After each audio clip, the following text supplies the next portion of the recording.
سيدنا محمد وعلى من سار على نهجه الى يوم الدين.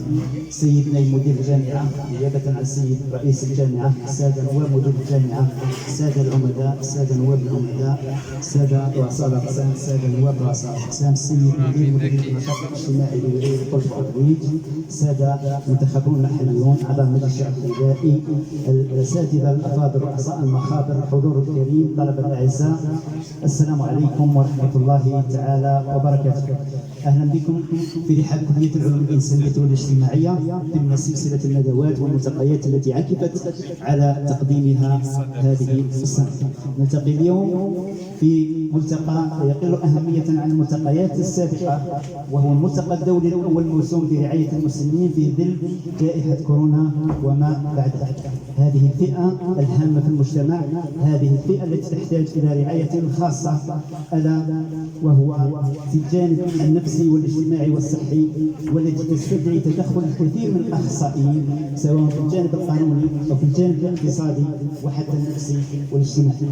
اهلا بكم في هذا الملتقى الذي ان شاء الله ستكون له مخرجات وتداعيات تستفيد منها هذه الفئه من خلال المداخلات القيمه التي عكفت اللجنه العلميه على اختيارها، ومن خلال المشاركات المختلفه من داخل وخارج الوطن، حيث هناك من جمهوريه مصر العربيه، السودان والعراق وغيرها من الدول. في الاخير اتمنى ان يلقى هذا الملتقى الى ما نصبو اليه من اجل حمايه هذه الفئه، وهي فئه مهمه جدا في المجتمع. في الاخير تقبل مني فائق التقدير والاحترام، والسلام عليكم ورحمه الله تعالى وبركاته. شكرا.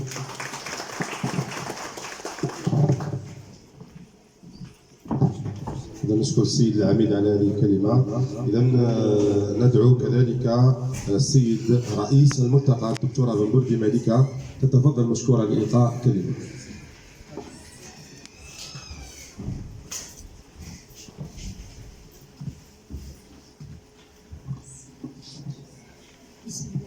بسم الله وكفى، والصلاة والسلام على الحبيب المصطفى.